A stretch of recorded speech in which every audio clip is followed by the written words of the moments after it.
Guys, what's going on? I hope you guys are well. I hope you guys are staying safe. I hope everything's good wherever you guys are. Guys, smash the like button. Hit the subscribe button. Share the video as always, guys. So, guys, we've had a fight we've just seen a fight between Teofimo and Josh Taylor.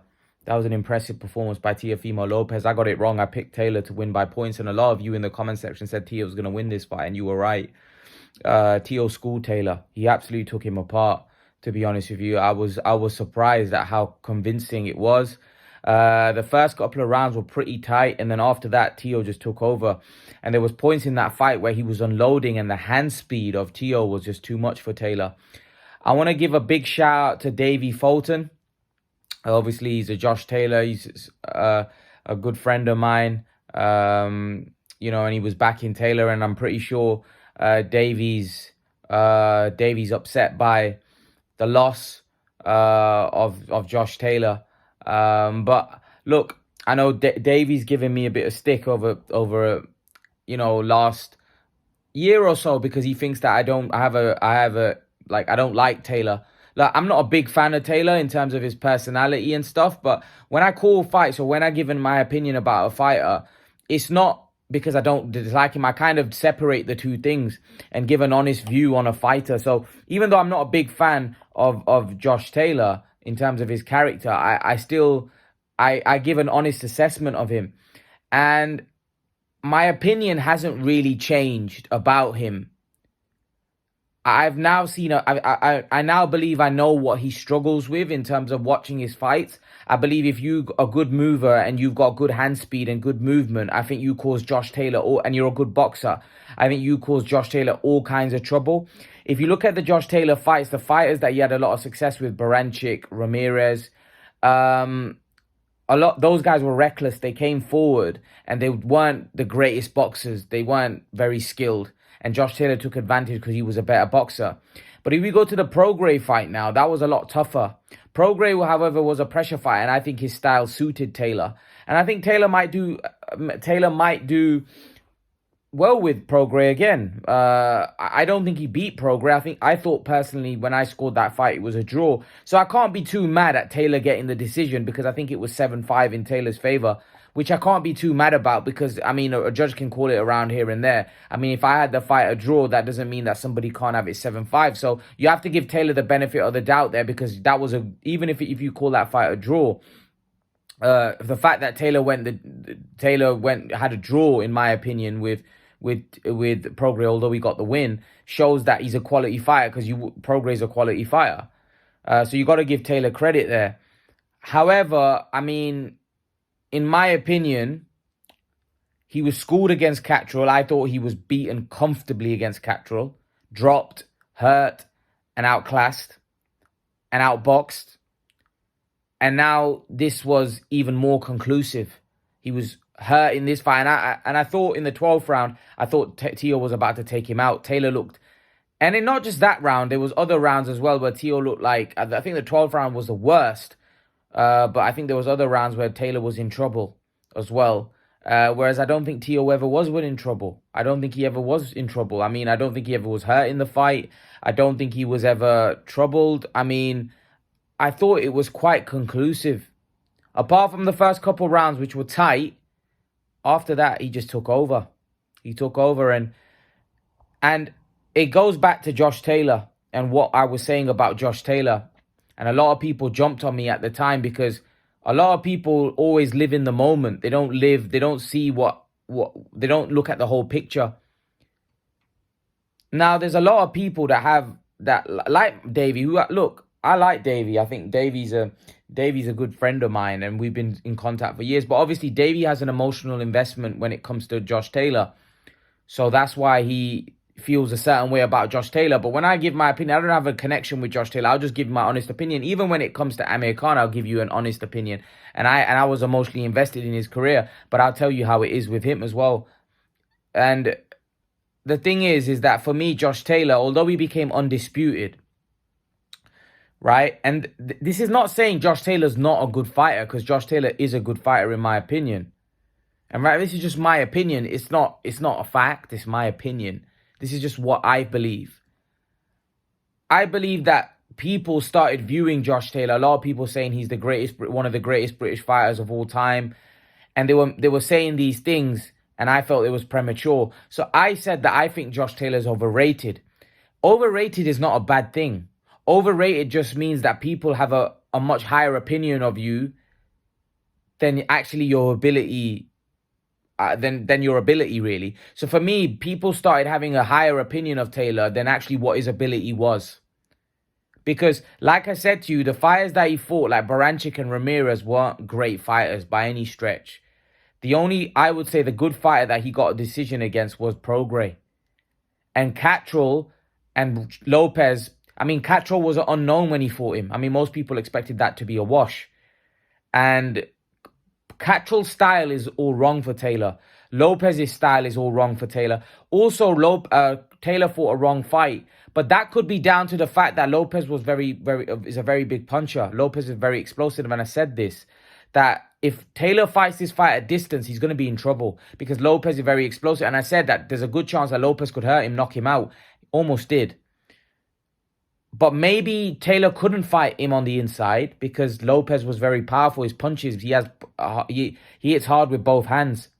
So maybe Taylor wasn't able to walk Lopez down or fight on the inside because maybe he just hit too hard. So Lopez was just too good. And I think he was too fast. He was too fast for Taylor. So for me, I think Josh Taylor's abilities were slightly overrated. Not to say that he's not a quality fighter. He's a good fighter. Because anyone that wins against other world champions is a good fighter. But the fact that people were saying after becoming undisputed he's one of the greatest British fighters, that wasn't true. That was premature. People were putting him in the same category as Lennox Lewis and people like that. And it's like, nah. Just because you win 4 belts and you achieve something, that's a great achievement. And no one can take that away from him. No one can take away that Josh Taylor's been undisputed. That's something that he's going to have for the rest of his life. But that doesn't necessarily mean just because you achieve something that you're the best or you're the, because there's a lot of margin for errors. I mean, a lot of people thought he didn't win against Prograis. So if that was in the US, maybe he doesn't get that decision. And his last 2 performances, right, were not of one of an elite fighter. You wouldn't see Terence Crawford that happen to him. You wouldn't see Errol Spence get washed like that by anybody. Right? And there was a lot of excuse. Like people were saying that the reason why Taylor performed the way he did is because of the fact that he was weight drained for Catrol. What's the excuse now? Do you know what I mean? So you run out of those excuses. Now, the problem is for me, I don't know where Taylor goes. Because at 140, I would fancy Prograis to beat him. Even though I think Prograis' style, Taylor might do better against him. But I would still fancy Prograis now because Taylor, his confidence will be shot to pieces now. He won't be the same fighter from a mental point of view. He's taken an L now as well. He's actually got, like, most people thought he lost against Catrol, but he's actually now got an L on his record. So now it comes down to the fact that where does Taylor go? Because you'd think in a rematch, Teo beats him again. You would fancy Prograis to beat him. If he goes to 147, in my opinion, doesn't beat any of those top guys. So where does Taylor go from here? And this is where it's going to become tricky for Taylor because where does he go? I don't know, to be perfectly honest with you. I don't know because I don't think now, I don't think he's going to get that push or that backing that he had. I think he needed to win this fight. So I don't think he's going to have that backing from Top Rank. I think they're going to start pushing Teo a lot more because Teo's proved that he's a quality operator. He's a quality fighter. So for me, Taylor now, it's a long road back. And I don't know what he does. I genuinely don't know who to fight because if he fights Catrol and loses to Catrol, I mean, he's in a no, like, and Catrol would probably want the fight because he'd want to put the record straight. But I just don't know where Taylor goes now. And I feel like Catrol's style's all wrong. I personally think he should move up to 147. Even though I think that he gets beat there even by like some of the middle guys. I mean, like Ugas might be too much for him. You know, guys like that might be. I honestly don't know where Taylor goes from here. I don't know. I'm confused, and it's difficult. And it's not hating on him. It's just I don't know. I don't know where he goes, because that wasn't just a. He didn't just lose. He got outclassed. He didn't just lose to Cattrall. It was a bad... Like, I know we got the win against Cattrall, but for me, that was conclusive. 2 fights now where I think he's been conclusively beaten. Back to back. Even though on paper, he got the decision against Cattrall. For me, he had lost that. Now, where does he go? I genuinely don't know. I think 147. Personally, I would say just because I think at 140, he's kind of been undisputed. He's got nothing to gain there. I do think if he goes to 147, he loses all his advantages. He doesn't have it. I mean, there, and those guys are better. They're stronger. They're fast. They punch very hard. I mean, can you imagine if Keith Thurman gets anywhere near his best? Can you imagine like Keith Thurman against Taylor? I mean, I think Thurman would beat him comfortably. You know, and this is what I'm saying. Like, I don't think Taylor would beat any of the top guys at 147. I think there's probably 6, 7, 8 guys that might eat him up there. I'm not even talking about Spencer Crawford. I mean, there's guys below Spencer and Crawford that may beat him. So Taylor's in a very difficult spot, not just from a career point of view now, a promotional point of view, because who's going to want to back him now?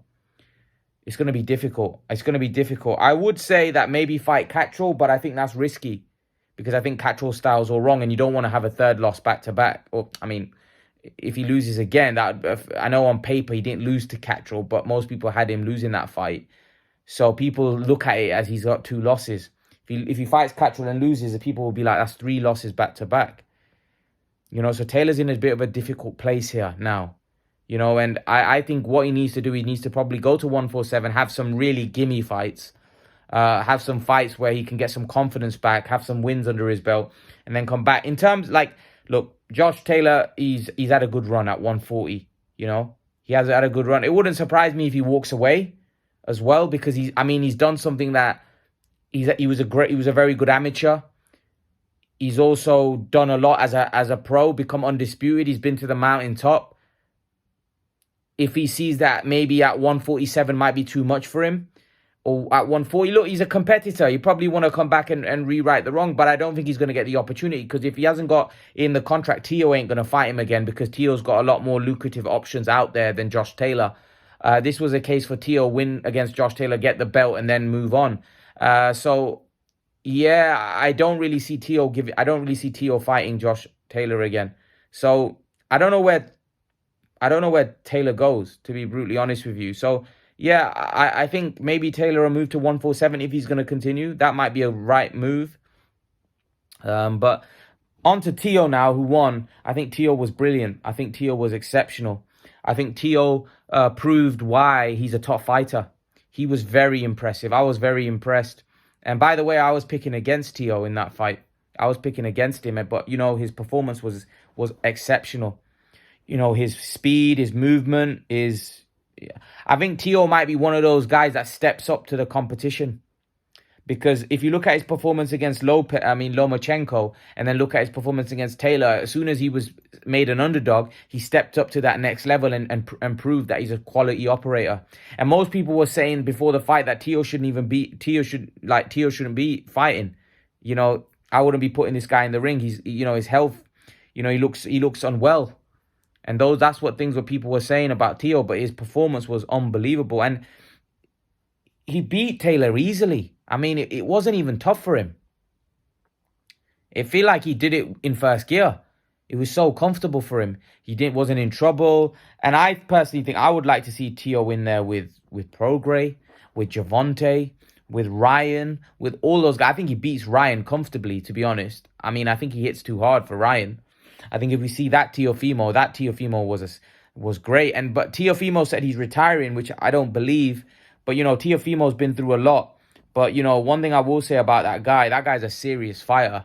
You know, and I think I'm wrong. I said I thought Teofimo was overrated.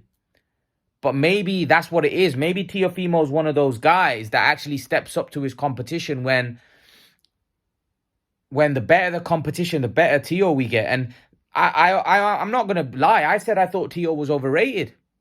But that performance was a guy he's a serious fighter. That was a serious performance by a serious fighter. That he just completely washed Taylor. I mean, and that was an unbelievable performance. I think it was 9-3, 8-4. Some people had it 10-2. Yeah, in that sort of range. I mean, he beat him comfortably, and yeah, man, that was really good. You know, you have to give Tio a lot of respect there. That was a great, great performance. And like I said, I think the sky's the limit, but he's talking about retiring. Maybe that's an emotional point of view. He's been through a lot recently, so maybe he needs to take some time away from the game. But yeah, unbelievable performance. I respect to him. Great, great performance. And look, long road back for Josh Taylor. And if Teofimo's got the sky's the limit, and I do think he's a special fighter. Maybe he needs to get his head right and get it down, get focused. And I think this guy could go a long way, personally. But yeah, leave your thoughts. Let me know what you think in the comment section below. And I'll see you guys in the next video. Peace.